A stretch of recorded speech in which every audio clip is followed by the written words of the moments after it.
dua pertanyaan. Pertama, syahadat terbagi ada berapa? Jawab saya, jawab bulet nopo jawab lurus? Lurus, oke. Sebelum kita membahas syahadat ada berapa, kita harus mengerti syahadat itu apa. Syahadat itu dari kata syahada, yusyahidu, bersaksi, menyaksikan. Lah, kalau kita bicara menyaksikan, berarti konteksnya harus ada yang menyaksikan dan yang disaksikan. Yang melihat dan yang dilihat itu ada. Secara syariat dulu saya jawab ada dua. Ada persaksian kita terhadap Tuhan kita Allah. Yang kedua ada persaksian kita terhadap utusan Allah yang disebut syahadataini. Berbunyi asyhadu alla ilaha illallah wa asyhadu anna muhammadar rasul. Oke. Sekarang ayo ditanyakan. Ada yang bersaksi, ada yang disaksikan. Persaksian itu ada palsu, ada persaksian itu asli, gak palsu. Ada yang KW, ada yang original, lagi gitu toh.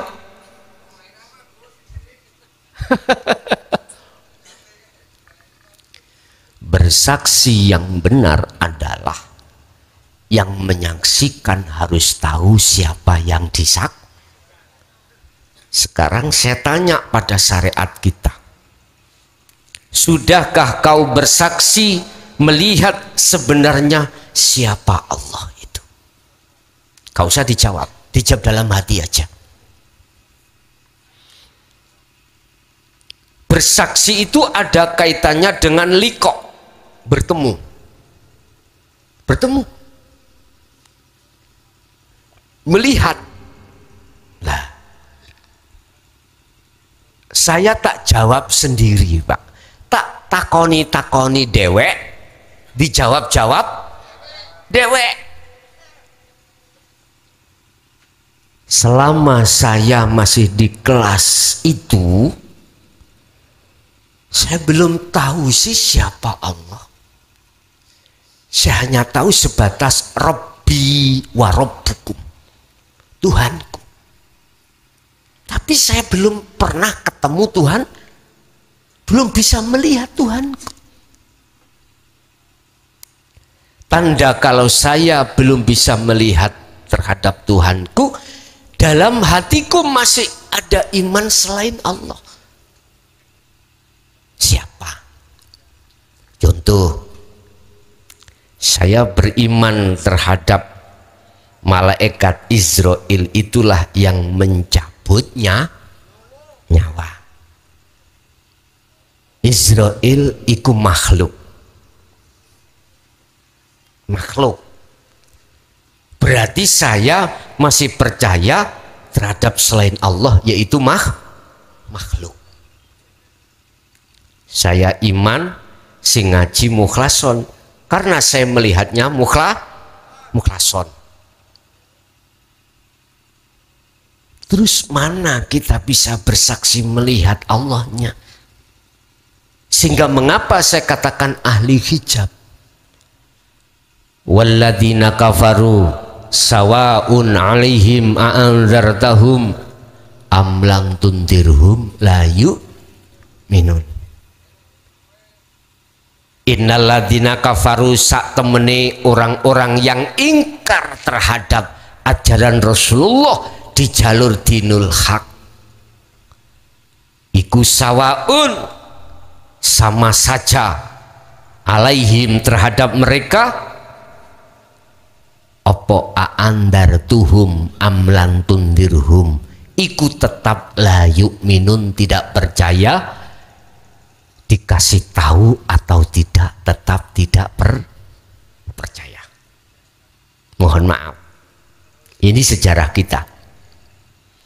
Setelah itu Allah mengatakan khotama, bakal nutupi, ngunci, menghijabi sapa Allahu Gusti Allah, menutupi, mengunci ala qulubihim ing atase terhadap ainul basirah kita, mata hati kita dikunci, ditutup terhadap Allah. Akhirnya kita melihat makhluknya.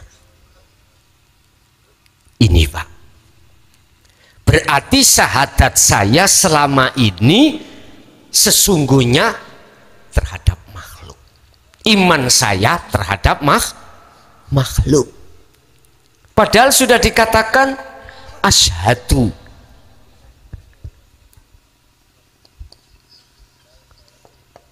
bersaksi Allah ilaha illallah, ku arahkan ruhku kepada hidup ini mestinya. Enggak asyhadu, saya bersaksi menyaksikan iman terhadap isinya la ilaha, makhluk. Sehingga mengapa secara tauhid ini ada amar nafi,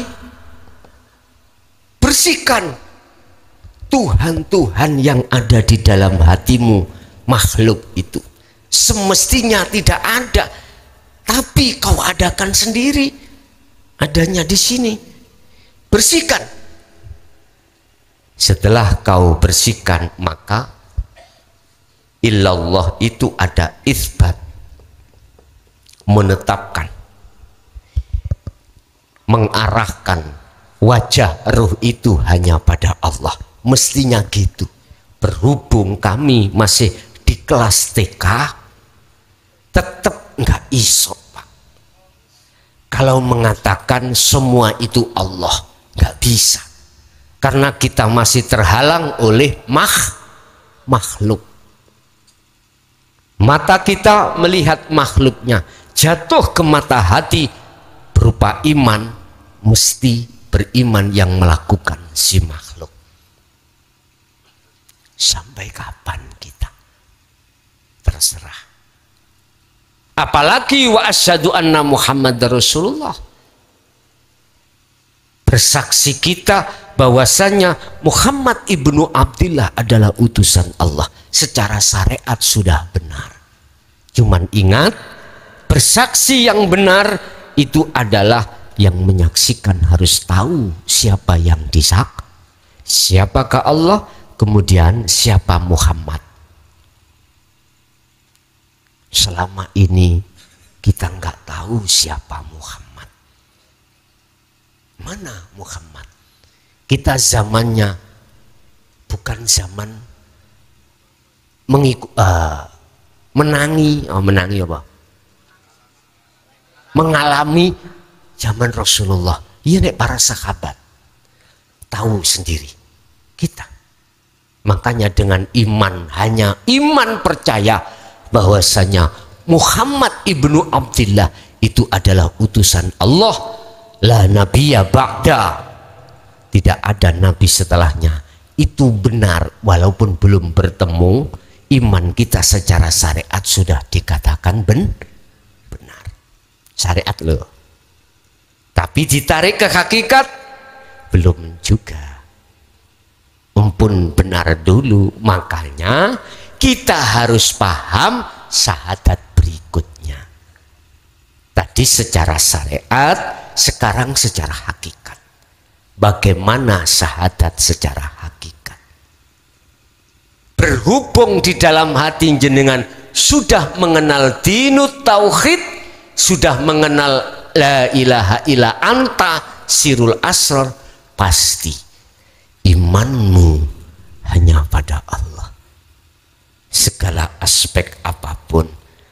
hatimu, imanmu hanya pada Allah yang melakukan. Itulah yang disebut iman yang sudah ihsan. Anta budallaha ka'annaka taroh. Ketika saat itu seakan-akan kau bisa melihat Allah. Artinya hatimu sudah beriman, apa yang muncul pada dirimu dan di luar dirimu sudah tidak ada terhadap makhluk, tapi hanya terhadap Allah. Inilah syahadat hakikat. Berarti inilah bersaksi yang benar. Terus wa asyhadu anna Muhammad Rasulullah, secara hakikat Muhammad itu siapa? Biar tahu, buka di dalam surah Al-Kahfi ayat 110. Rasulullah katakan tadi di depan, innama ana basarum mislukum. Rasulullah disuruh Allah dawuh, sesungguhnya aku ini sama dengan kau, sama makhluknya, sama manusia. Artinya hakikate Muhammad itu sendiri adalah makhluk. Jenengan ini secara hakikat disebut makhluk. Jasmani sampani gile makhluk. Bisanya gerak, bisanya berjalan, bisanya apapun karena Rasulullah diperintah Allah. Diperintah Allah. Sebab jasmani jenengan iki tidak akan pernah sampai di sini kalau tidak diperintah Allah. Bahasa Rasulullah bisa diterjemahkan semuanya itu karena digerakkan Allah, karena diperintah Allah. Inilah secara hakikat. Lalu bagaimana syahadat secara makrifat yang disebut syahadat tunggal atau syahadat ahad? Lah ini yang paling tidak berani para masyayikh untuk menjabarkan hal ini, mulai dari zaman Sayyidina Ali, habis Sayyidina Ali sampai 2014. Nggak berani. Wong melebu hakikatnya nggak berani, apalagi makrifatnya. Syahadat tunggal, syahadat ahad, apalagi jelas dikatakan sesat. Gini Pak, syahadat tunggal itu yang melihat dan yang dilihat itu satu paket. Artinya pelakunya yang melihat Allah adalah Allah sendiri. Itulah ahad. Di titik manakah syahadat tunggal itu? Di titik ketika Anda sudah masuk di tauhid la ilaha illa ana. Itu. Untuk mencapai sampai di situ, maka Anda harus melaksanakan la ilaha illa anta, fungsi dari sirul asrar. Baru yang melihat dan yang dilihat itu satu pelaku.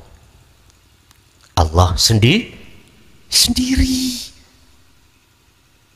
Berarti jenengan sudah tidak menyembah siapa-siapa. Anda ini sudah fana, yang menyembah dan yang disembah itu hanyalah Allah sendiri. Itulah maksud qadim ala qadim. Pujinya terhadap dirinya sendiri. Wis satu. Nomor dua, ibadah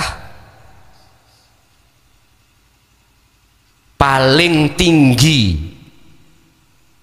niku nopo? Oh, niku nopo? Ibadah yang paling tinggi itu apa?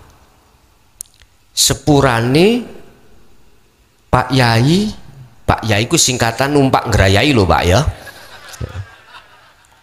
Ingsun Syarifuddin, Bapak Syarifuddin. Nggih, matur suwun. Ibadah yang paling tinggi buka di dalam surah Al-Maidah ayat 29 kalau nggak salah. Innama yataqabbalullahu minal muttaqin. Ibadah yang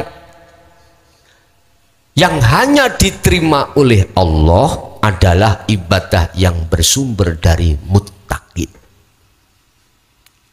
Muttaqin itu orang yang bertakwa.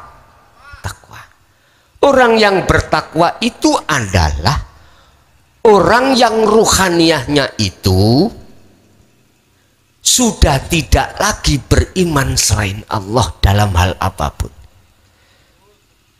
Ya ayyuhalladzina amanu taqullaha haqqa tuqatihi wa la tamutunna illa wa antum muslimun. Syekh Ibnu Athaillah di dalam makolahnya dawuh, husnul a'mali nataiju husnil akhwal min qalbin zahidin. Ibadah yang paling tinggi dan yang diterima oleh Allah, husnul akhwali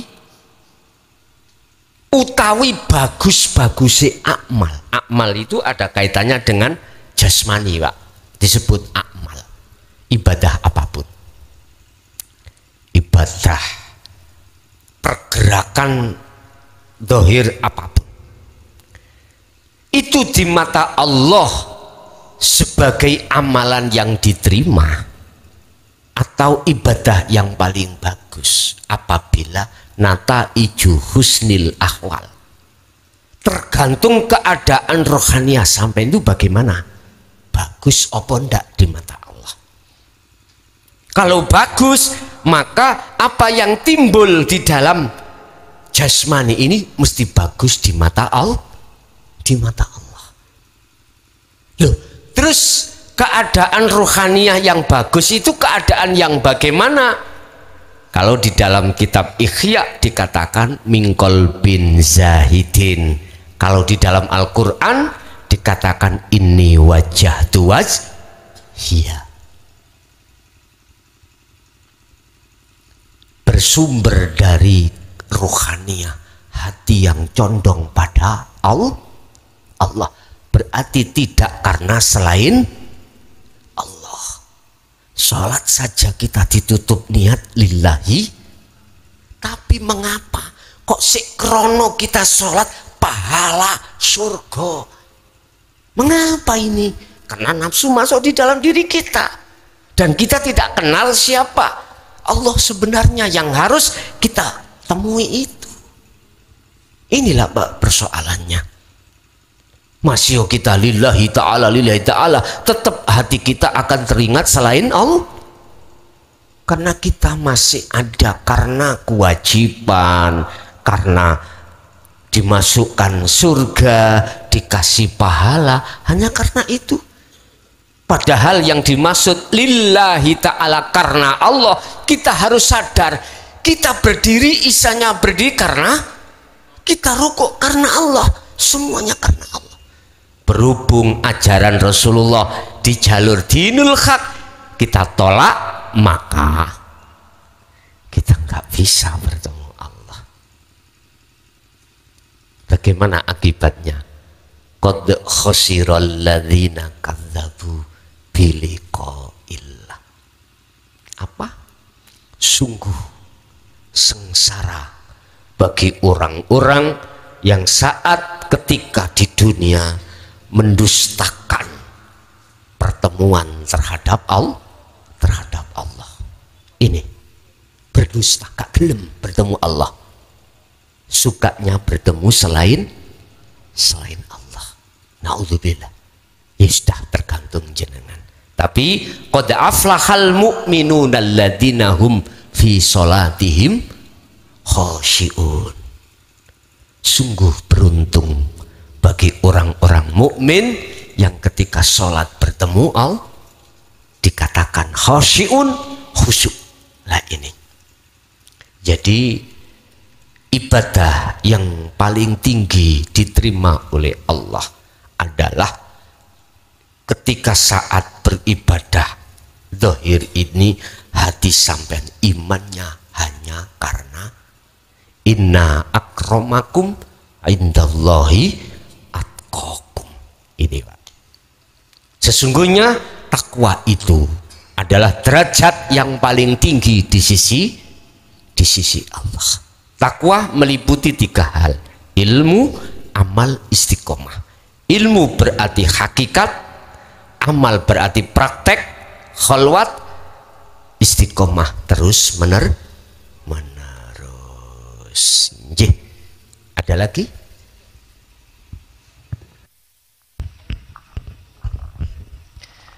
Assalamualaikum warahmatullahi wabarakatuh.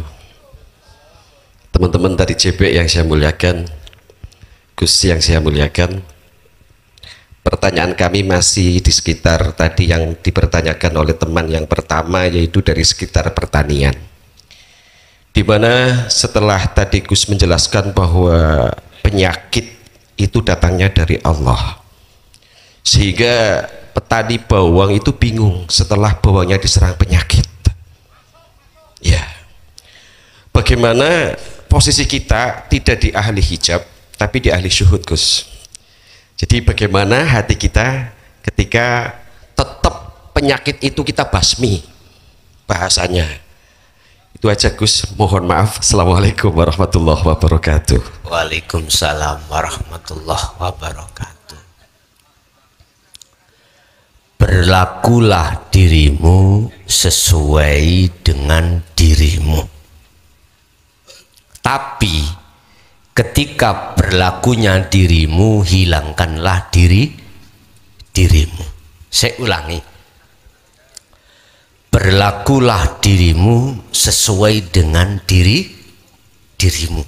Apa yang ada di dalam hatimu, lakulah. Berlakulah kau sesuai dengan apa yang muncul di dalam hatimu. Tapi ketika saat kau melakukan, lepaskanlah dirimu. Gus, bingung Gus. Inilah yang kumaksud tajalli, Pak, ya.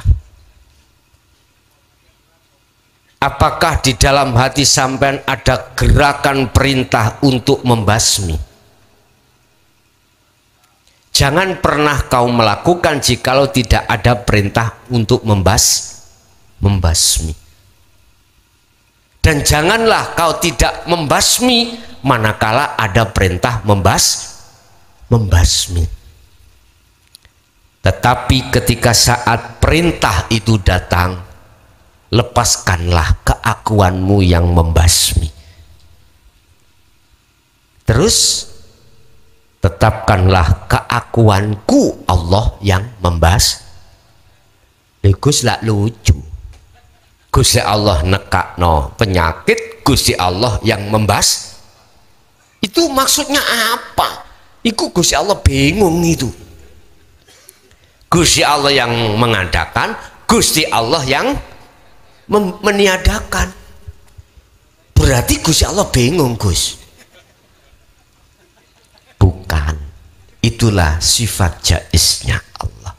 In aroda sayyan ayyakula lahu kun fayakun. Apabila Allah menghendaki sesuatu, sudah cukup Allah berkata kun fayakun. Artinya kun itu kata perintah, berarti sesuatu yang ada di kehendak dalam dirimu itu kun, belum terjadi. Lah fayakun sesuatu yang sinkronkanlah antara kun dengan fayakun. Sinkronkanlah apa yang muncul di dalam hatimu, kehendak, sifat irodah, iku irodahnya Allah. Jangan kau aku irodahmu. Terus fayakunnya juga begitu. Jangan, mohon maaf loh ya, tak tanya kunnya siapa, irodahnya Allah. Lah kok membasmi sampai ngamuk-ngamuk? Lo gak gitu. Jadi bagaimana tetap di dalam syuhud? Kita sebagai petani membasmi tadi, hati jenengan kedah duduk di tajalli. Artinya sinkronkan, hatimu ada perintah untuk membasmi mboten? Ada, laksanakan. Tapi tetap etikanya, jenengan tidak boleh ngaku-ngaku jenengan yang membasmi. Apa yang muncul dalam dirimu membasmi, datangnya dari Allah. Aman wis jenengan. Itu caranya. Tapi jangan pisan-pisan. Jangan sekali-kali kau membasmi jikalau dalam hatimu tidak ada perintah untuk membasmi. Jangan. Sebab nanti kalau kau melanggar, kau keluar dari wa may yattaqillaha yaj'al lahu makhrajan. Nanti keluar dari takwa bulian. Jangan. Bahasa sederhana, laku siro apa yang ada di dalam hatimu. Itu maksudnya sangat berbobot. Artinya kita berlaku dengan apa yang dilakukan oleh Allah. Di dalam diri kita menetapkan semuanya akunya Allah. Assalamualaikum warahmatullahi wabarakatuh. Selamat malam Pak Kiai Muhlason ya. Pak Kiai, tadi saya browsing sebentar tentang rekam jejak Bapak di Google dan di YouTube. Ternyata luar biasa. Alhamdulillah, saya diberi kesempatan untuk hadir di acara Pak Kiai, dan kembali lagi ke ceramah Pak Kiai bahwa segala sesuatu itu atas dorongan Allah ya Pak ya, atas dorongan Allah. Mungkin bapak-bapak termasuk saya juga atas dorongan Allah, dan saya bertanya juga atas dorongan Allah gitu ya Pak ya. Nah, pertanyaan saya begini Pak,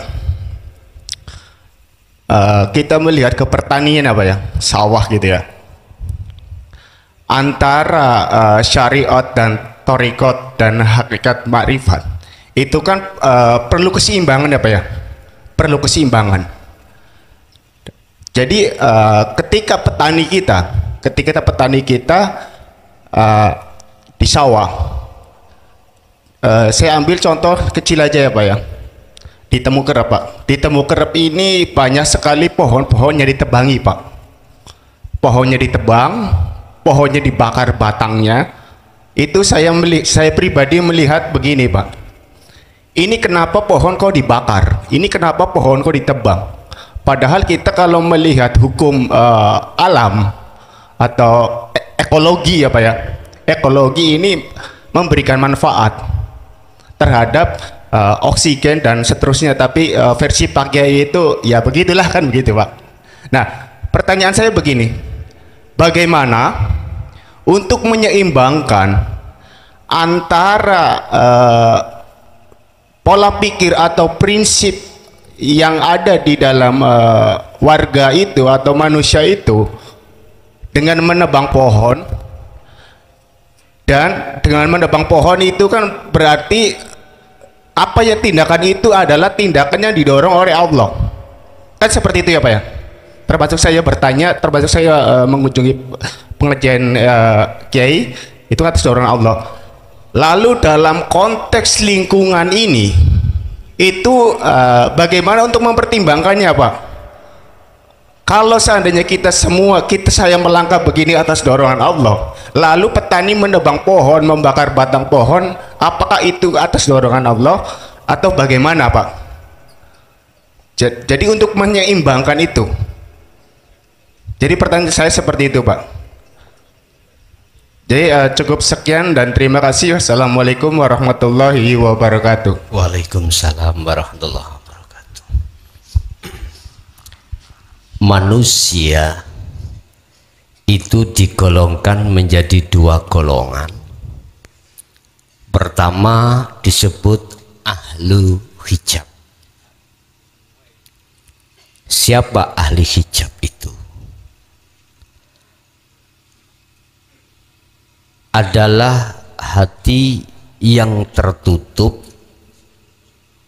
oleh perkara selain Allah terhadap kebenaran Allah. Yang kebenaran Allah hakul mubin. Akhirnya baik hati kita, mata hati kita berupa iman atau mata dohir kita melihatnya itu terhadap makhluk.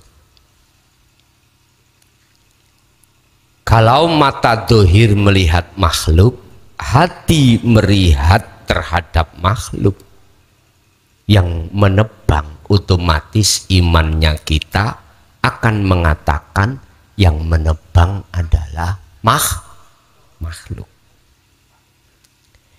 Ini kalau kita tarik konteksnya ini di hukum syariat tidak salah, ya, tidak salah.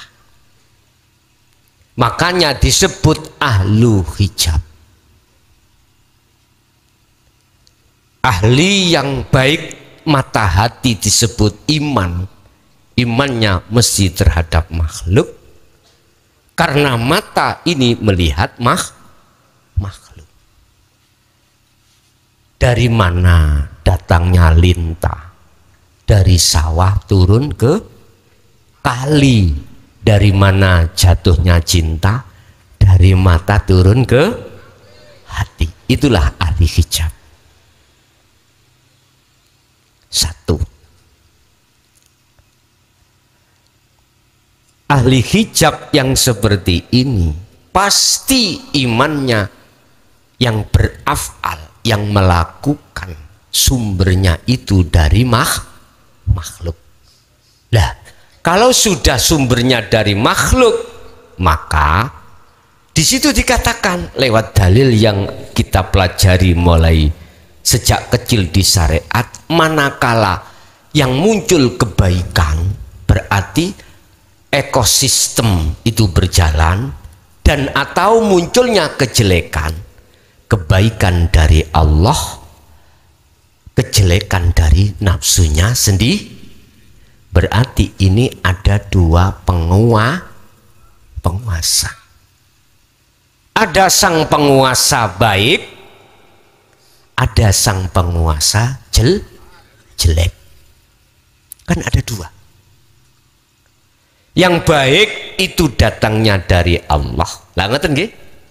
Yang jelek itu datangnya dari nafsumu sendiri. Berarti ada dua penguasa. Terima gak kok terima? Itu fakta. Ada dalilnya? Ada. Kalau kita melakukan perbuatan baik, datangnya itu dari Allah. Kalau kita melakukan keburukan, datangnya itu dari nafsu kita sendiri. Jelas? Itu pendidikan kita saat di syariat. Sekarang saya simpulkan, terima atau tidak terima, monggo. Yang jelas saya simpulkan, berarti ada penguasa dua. Satu, itu ahli hijab kita. Nggak bisa mengatakan khairihi wa syarrihi minallah, nggak bisa, karena terhijabi tadi loh, Pak. Paham nggih? Satu. Nomor dua, kita sebut sebagai ahli syuhud.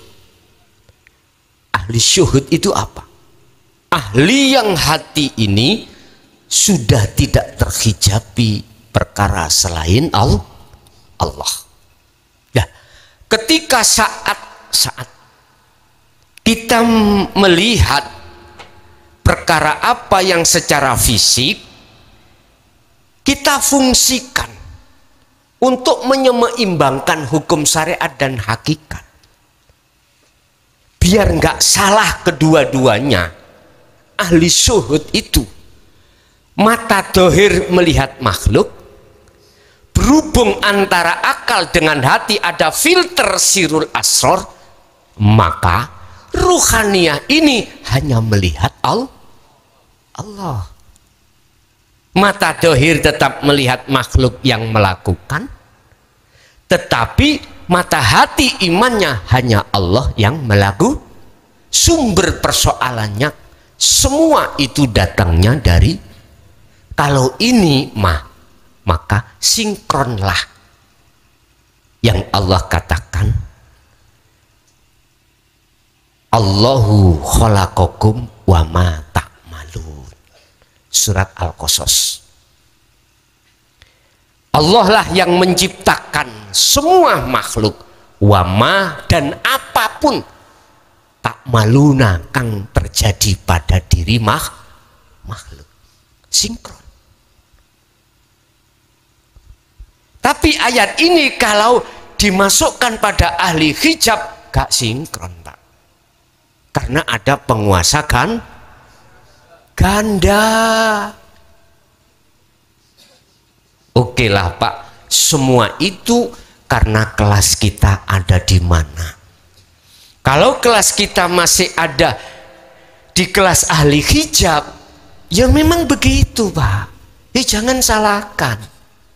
Karena memang tarafnya iman itu belum diihsan.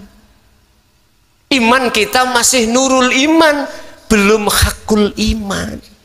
Iman kita mungkatanya belum membukti. Kata siapa Allah itu pangeranmu? Kata Quran yang disampaikan oleh para ulama sudah benar dari Pak E. Cuman kalau ditanya Allah yang bagaimana, kita nggak bisa jawab Pak, karena kita belum mengenal tauhid la ilaha illa anta wa ana. Yang sudah mengenal huwa ini aja masih masuk enggak, masuk enggak, masuk enggak. Itu persoalannya. Jadi untuk mensinkronkan ya antara hukum syariat dan hakikat, antara ekosistem ya, dan apa yang terjadi di situ adalah secara dohir mata memandang makhluk, tapi mata hati tetap memandang Allah. Itu caranya begitu. Sebab kira-kira si A menebang dan membakar tanaman itu, manakala tidak digerakkan Allah dalam tubuh dirinya, bisakah dia menebang sendiri? Tidak bisa. Itu kalau tauhid yang murni loh Pak ya. Tauhid murni seperti itu. Millata Ibrahima Hanifah. Ayo kita contoh tauhid yang pernah dilampaui, dijalankan oleh Nabiullah Ibrahim, juga Nabi kita Muhammad Sallallahu Alaihi Wasallam. Ingat, Sayyidina Ali punya 2 karung ilmu. Manakala 1 karung ini disampaikan, maka resikonya dia akan dibunuh. Tetapi karena itu kebenaran, beliau sampaikan. Apa yang terjadi? Sampai mungkin lihat sejarah kasus Karbala itu. Tidak hanya beliau, Hasan Husain pun dibunuh. Sejak itulah Allah menyelamatkan para kekasihnya lewat disembunyikan ajaran dinul haq sampai 2014 kemarin. dari kaum Khawarij Allah sembunyikan, diungsikan ke Indonesia, diungsikan ke Timur Tengah, berbagai macam negara-negara. Akhirnya di Indonesia kita kenal yang namanya ajaran Sangkan Paraning Dumadi.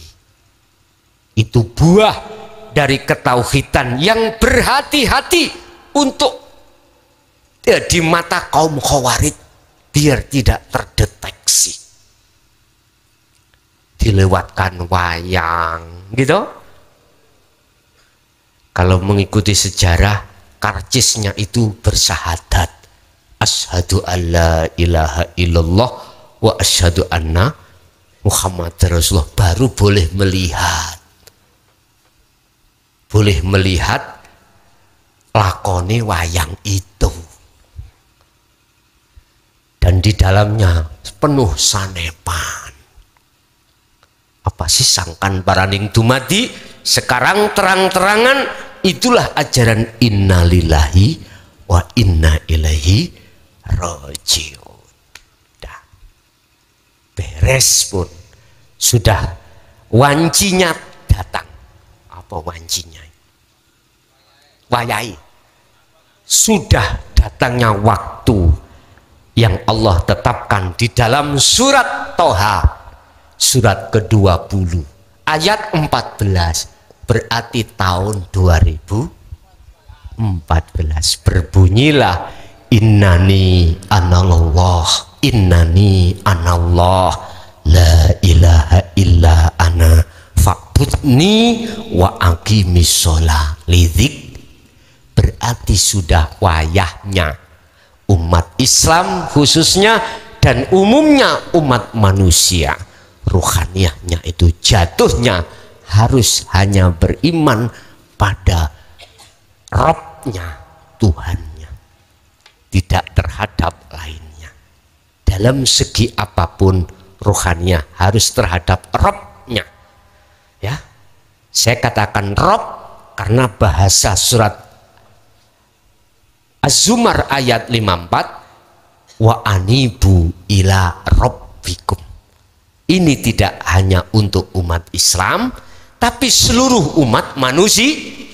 Ghairul Islam silahkan, Nasrani, Hindu, Buddha silahkan, kembalilah kau kepada Rabbmu sebelum kedatangan kematian. Satu-satunya jalan adalah lepaskanlah cinta ruhmu terhadap selain Allah dengan cara berkholwatlah Anda, bertapalah Anda, bermeditasilah Anda, berzuhudlah Anda dengan cara sirul asro dikumandangkan. Oke, jadi untuk mensinkronkan antara hukum dohir dengan hukum batin adalah fattabi'uni, kata Rasul, ikuto aku. Silahkan secara hukum syariat mengatakan itu makhluk yang menebang, tapi secara ruhaniyahmu, hatimu tetap beriman karena Allah. Assalamualaikum warahmatullahi wabarakatuh. Waalaikumsalam. Pak Yai, maaf pertanyaannya kayaknya mungkin agak ringan gitu ya, karena masih sekitar dalil. Tentang masalah tadi dalil anta'budallaha ka'annaka tara, itu untuk kelanjutannya dalil ihsan itu fa illam takun tara, kayaknya seolah-olah kontradiktif gitu, antara seolah-olah kontradiktif dengan keadaan syuhud. Jadi fa illam takun tara itu maksudnya tidak akan menemui bertemu dengan Allah. Iya, betul. Itu maksudnya gimana penjelasan? Ngeten. Syukran. Jikalau kau tidak bisa melihat Allah, kau harus merasa seakan-akan selalu dilihat Allah. Memang kalau arahnya dari sini sampai kapanpun tidak bisa mencapai ma'rifat. Nah, inilah Pak Bu yang kumaksud, asahlah terus su'aul basiroh biar sampai ke ainul ihsan. nanti kita itu akan menemukan satu zona wilayah di mana kita masih di muraqabah. Muraqabah itu kita sudah merasa bahwasanya Allah itu dekat. Anta kan masih ada dua, gitu. Ada saya sebagai yang melihat, ada Allah sebagai yang kita lihat. Jikalau tidak bisa di situ, maka kau harus merasa meyakini kalau Allah selalu melihat berarti kita sebagai yang dilihat. Kita tidak bisa melihat Allah. Memang satu sisi antara kaul pertama dan kedua hadis ini kontradiksi. Itulah pemahaman su'aul basyirah. Masih ada dua. Maksud su'aul basyirah ini kita asah terus, Pak. Kita tidak tahu. Di situ nanti rohaniah kita dijalankan Allah sendiri. Dibimbing Allah sendiri untuk menuju tahapan yang berikutnya yang disebut ainul basyirah, bertemu, melihat. Nah, inilah yang kusebut sebagai makom musyahadah, makom makrifat Allah. Dalam dunia thariqah kita sebut sebagai wusul. Karena kita telah melaksanakan dua syarat bertemu Allah. Ada dua syarat pertemuan kita pada Allah yang tertuang di dalam surah Al-Kahfi ayat yang terakhir, Pak. Apa? Syarat pertama, wa man kana yarju liqa'a rabbih falyamal amalan sholihan. Barang siapa yang ingin bertemu Tuhannya Allah, umat Islam, ya, di situ memakai Rabbi. Rob itu berarti Tuhan, berarti untuk umum, tidak hanya untuk umat Islam saja, enggak. Maka lakukanlah pertama falyamal amalan sholihan. Amalan sholihan yang mana? Apakah yang dilakukan jasmani? Bukan. Inilah maksudnya secara rohani. Kalau jasmani, kita mulai akil balik umat Islam, dididik tinggalkan larangan, dididik jalankan perintah. Mulai syahadat, sholat, zakat, puasa, haji kita lakukan. Tapi bukti kita nggak pernah ketemu. Iya nggak pernah, Pak. Sehingga rasa ladatnya kita sholat nggak pernah menemukan, nggak pernah. Yang sukanya sombong, ya sombong terus. Yang sukanya ria, ya ria terus. Begitulah kita. Lah terus maksudnya amalan sholihan itu yang mana? Ini perbuatan yang dilakukan oleh ruh. Apa? Itulah yang kukatakan tadi, takwa. Makanya Allah dawuh haqqa tuqa, ittaqullaha haqqa, sebenar-benarnya takwa. Jangan hanya takwa secara jasmani, tinggalkan larangan, jalankan perintah secara syariat saja. Ruhani juga begitu. Apa?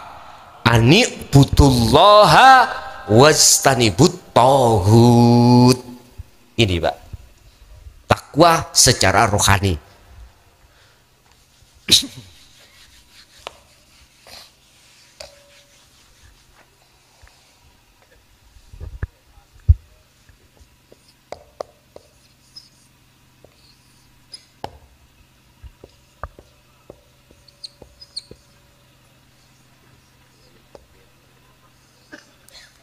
Wastanibut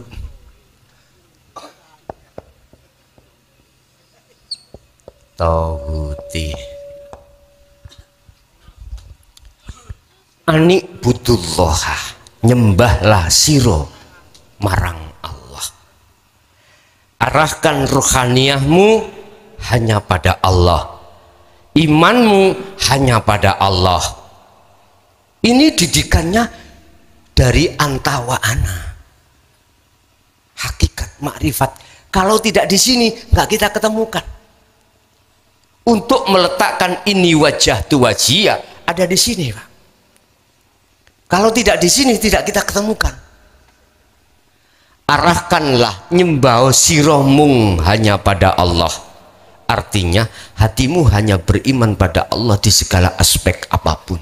Lalu wastanibu, jauhi hatimu dari iman tauhid. Tauhid ini selain Allah. Jadi yang tadinya sing ngaji sapa? Mukhlason, hilang. Sing kasih hidayah sapa? Sekarang Allah. Inilah yang dilakukan oleh ruh. Caranya ketika jenengan beraktivitas apapun, hati jenengan itu harus merealisasikan, mengasah dzikir sirul asal di tahapan rasa atau iman. Itulah su'aul basiroh. Nanti dengan sendirinya akan masuk di sini. Sebab yang memperjalankan jenengan itu adalah Allah nanti. Pertama. Yang kedua, syarat untuk bisa bertemu Allah, umat Islam, wala yusyrik bi ibadati rabbih ahada.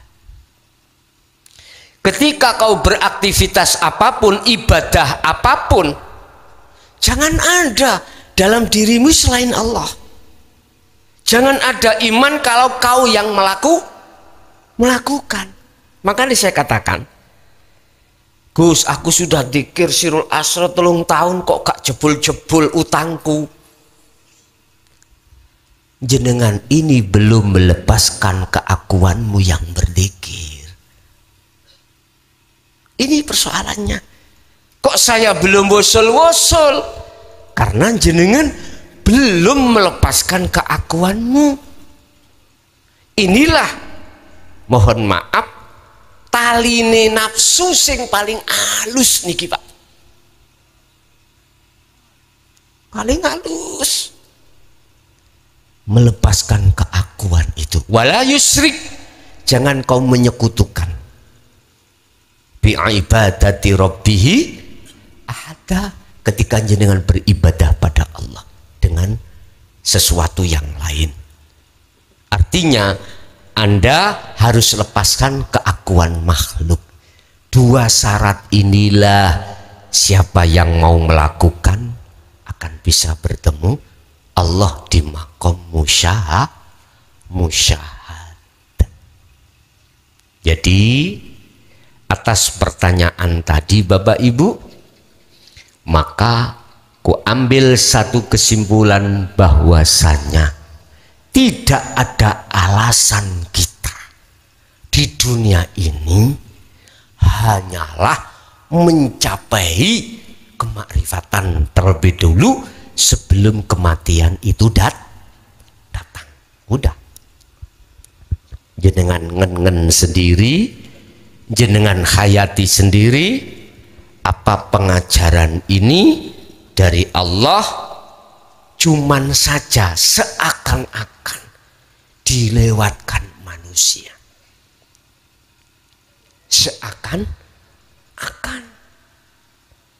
Seakan-akan ini dari Muhammad. Padahal sesungguhnya kul, katakan Muhammad, lillahi ku tetap kedua Allah apa as-syafa'atu, syafaat, pertolongan. Hidayah pun juga begitu, datangnya hanya dari Allah. Sucikanlah, fasabbih bihamdi rabbika, sucikanlah iman-iman yang kadung sudah masuk di dalam hati kita selain Allah, untuk supaya bisa sampai pada Allah. Assalamualaikum warahmatullahi wabarakatuh. Barusan saya mendengarkan apa yang disampaikan oleh Kiai Haji Mukhlason mengenai kita tidak merasa memiliki. Mungkin yang ada di sini, misalkan punya kendaraan lebih dari 5. Lebih dari 5 lah. 5 atau lebih dari 1 itu. Iya. Terus ada orang datang meminta. Nah ini gimana Pak?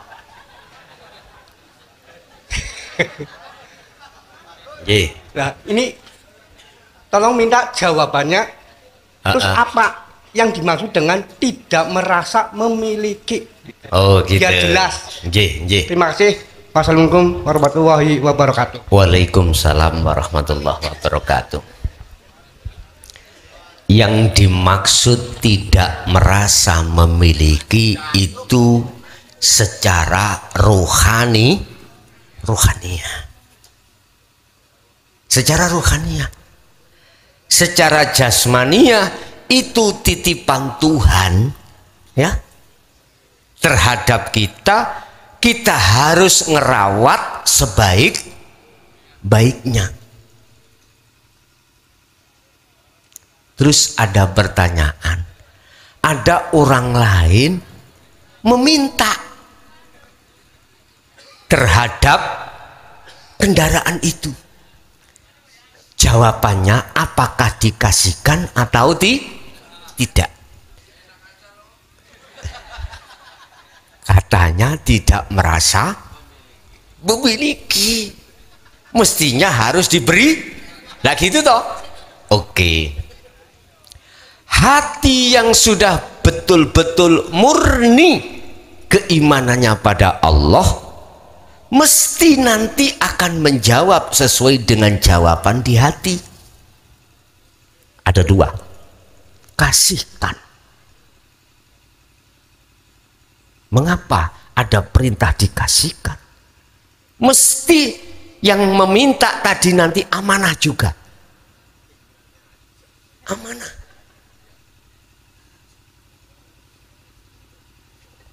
Berarti berangkatnya si yang meminta hatinya didorong oleh Allah untuk meminta. Bersih dalamnya, tidak ngaku-ngaku dari dirinya. Mesti dikasihkan. 1. 2, merujuk di dalam hati. Pasti kalau yang meminta itu enggak amanah, enggak mungkin muncul kasihkan. Nanti kalau dikasihkan tambah rusak. Bukan rusak mobil loh ya. Merusak perilaku hati. Pertanyaannya, hati yang sudah murni pada Allah apakah minta-minta?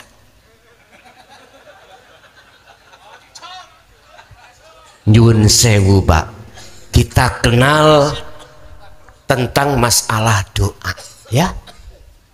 Mungkin bisa kita jabarkan di sini.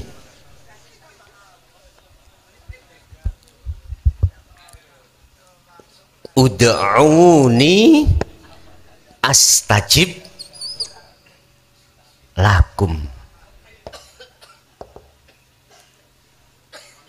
Jalu osiro ni ingsun.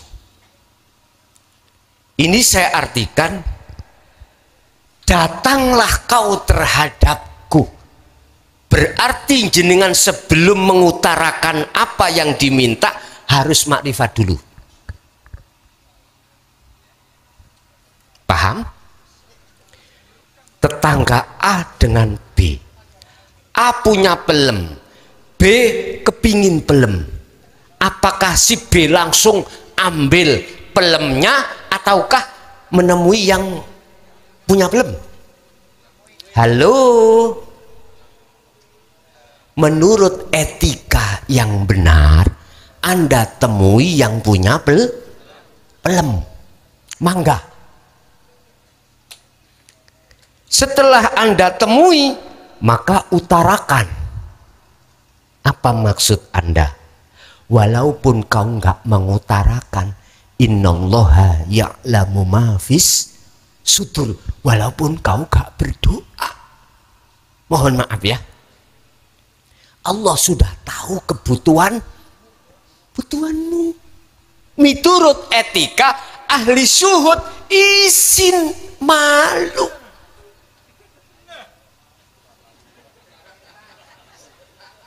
Iya Pak, malu. Dia sibuk setiap saat dan waktu untuk menemui ini adalah Allah Pak. Bukan apa yang kita minta. Pertanyaannya, mengapa ini dicantumkan terlebih dulu? Mohon maaf. Mohon maaf. Ini adalah pengukuhan yang belum mengerti, mungkin sebagai pengalaman. Sebetulnya kita harus bertemu Allah dulu sebelum kita mengutarakan apa maksud kita. Sampai ingat kadang-kadang bisiril Fatihah, paham? Itu menemui Allah dulu, bukan makhluk. Subhanallah. Ini yang kita umat Islam yang tidak donong, tidak dong dengan ini. Mestinya kita harus untuk menemui Allah dulu, etika loh Pak ya. Kemudian Allah astajib. Walaupun kau nggak mengutarakan, mesti dikasih. Apalagi jenengan mengutarakan bahasa syariat. Enggak kita menghadapnya ikuna terhadap apa yang ku minta. Betul kita Allahumma, tapi hati menghadap terhadap apa yang kita minta biar berhasil. Gak ketemu Allah. Ya coba sampean, tangga sampean punya mangga, ambil langsung mangga nih. Kau diteriak apa? Ya iya, sendiri toh kau jawab. Berarti kita sebenarnya kebanyakan itu kita maling nang hae Allah. Sifat sama sifat wajibnya Allah toh dalam ma'ani. Kalau itu sifat wajibnya Allah, lawannya sama, budek, tuli, itu sifat wajib kita. Mengapa kita dengar sesuatu kita ngaku-ngaku kita yang berarti kita maling hae Allah. Bisa ngene sih kurang cetoh yombuh, aku gak ngerti. Ini tauhidnya loh Pak ya. Ningali kelas kita, kalau kelas kita masih ada di TK ya ngunu-ngunu wae, harap maklum. Nggih, mohon maaf manakala pengajian ini materinya dianggap terlalu tinggi. Enggak. Ini sebagai peningkatan tahapan kita pada Allah dari syariat torikoh hakikat itulah kesempurnaan Islam. Udkhulu fisilmi kafah wala tattabi'u khutuwati syaitan innahu lakum aduwwum mubin. Wahai orang-orang yang beriman, masuklah kau di dalam Islam dengan sempurnanya Islam, syariat torikot hakikat makrifat. Ini Pak, ada yang mengartikan ayat ini Al-Baqarah 208 itu tafsir yang mengatakan kesempurnaan syariat itu, kesempurnaan Islam itu kita patuh dengan hukum syariat saja. Ada yang bertafsir seperti monggo iku haknya masing. Apa salahnya saya masukkan lebih ke dalam supaya ruhaniyah kita itu betul-betul menyembah Allah. Assalamualaikum warahmatullahi wabarakatuh. Waalaikumsalam warahmatullahi wabarakatuh. apa yang disampaikan oleh Pak Yai ahli syuhud, segala sesuatu yang kita diperbuat di dalam ahli syuhud hanya cukup mengasnamakan Allah, kemudian segalanya terbebas dari dosa. Itu saja Pak Yai. Wassalamualaikum warahmatullahi wabarakatuh. Waalaikumsalam warahmatullahi. Apakah ada hisab terhadap ahli syuhud, padahal ahli syuhud tidak pernah mengakui itu ahli syuhud yang melakukan? Apakah ada dosa bagi ahli syuhud sedangkan ahli syuhud tidak pernah melakukan? Itu secara akal jelas kita bisa jawab. Tinggal pertanyaannya, ahli syuhud itu di tingkat mana? Dikatakan ahli syuhud, mohon maaf, ahli yang sudah tidak terhijabi oleh sesuatu selain Allah, termasuk dirinya makhluk. Ada Pak ahli syuhud dan calon ahli syuhud. Ada calon kekasih Allah disebut muraqabah, ada kekasih Allah disebut musyahadah. Mohon maaf, apa mungkin ahli syuhud itu dikhitopi sementara dia sudah tidak ada? Laksana gini Pak, aku punya dompet Pak, seperti Mbah Gendon ini, dompetnya kawat, tapi di dalamnya nggak ada uangnya. Apakah jenengan ngitung?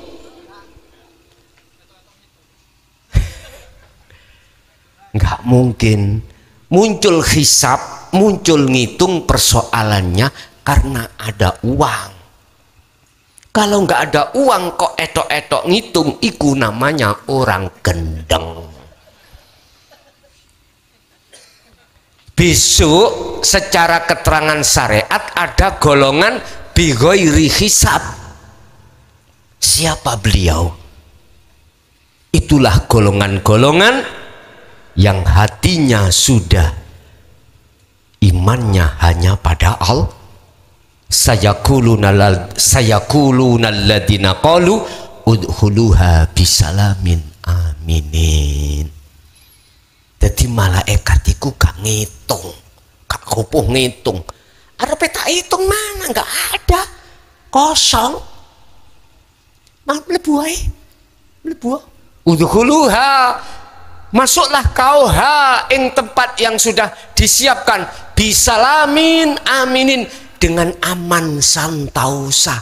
Alhamdulillah. Ini untuk mencapai tingkatan itu di dunia jungkel-jungkel sampean. Tahu jungkel-jungkel? Jatuh bangun Pak. Bahkan dicaci orang, dihina orang, dikatakan jenengan iku aliran yang kurang benar.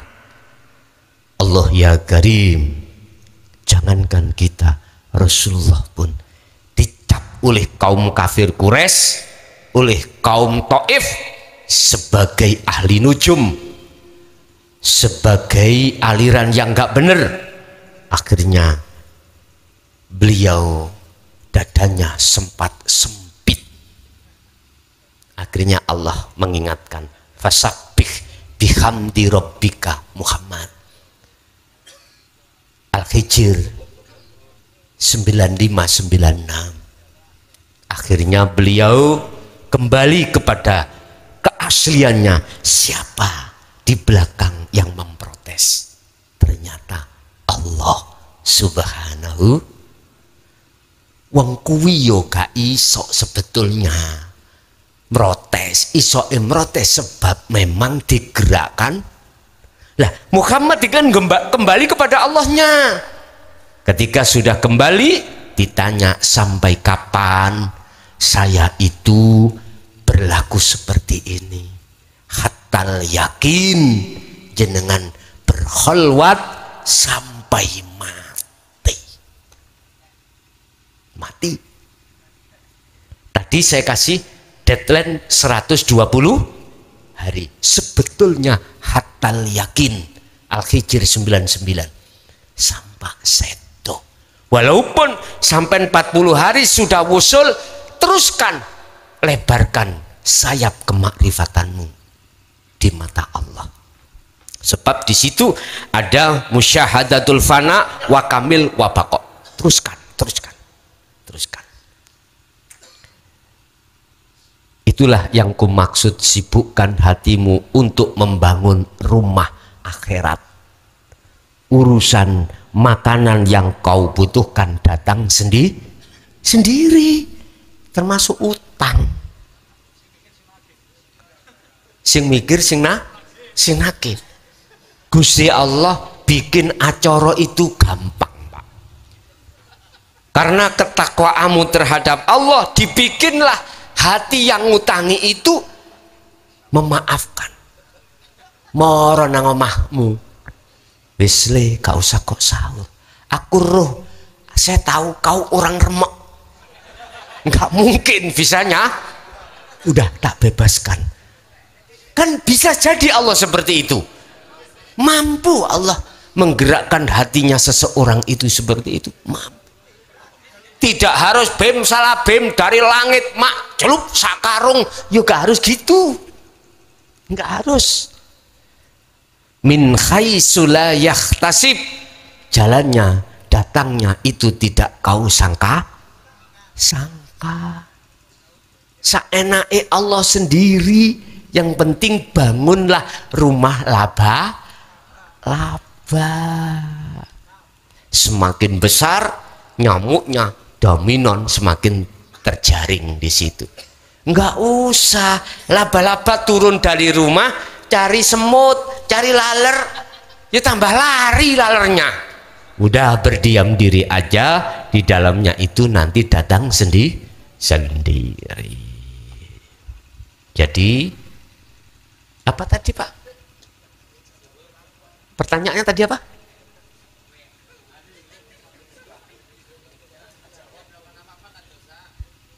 Oh ya, berdosakah ahli syuhud melakukan maksiat? Lagi tuh disebut ahli syuhud, akunya kan hilang, Pak. Bagaimana dia melakukan? Oh, akunya sudah tiada. Tetap secara syariat saja berdosa. Secara syariat karena makhluknya. Tinggal pertanyaannya, hei ahli syuhud, kau tadi merasa ndak? Bagaimana bisa jawab dia? Wong dia sudah tiada. Kembalikan pada diri jenengan. Ketika melakukan kesalahan kita, contoh kita maksiat, akunya siapa? Mohon maaf, kita koreksi. Apakah munculnya syahwat keakuan Allah? Nggak mungkin. Allah itu gak butuh, gak syahwat. Makanya dikembalikan pada kita. Yang tadinya itu kita bener tah kita ahli syuhud ketika melakukan itu lepas keakuan hamba. Kalau iya, ya udah, nggak bisa dihukumi jenengan. Karena betul-betul ahli syuhud. Ayo dites kono nang lokalisasi. Kalau si muncul akunya hamba, mulio maneh.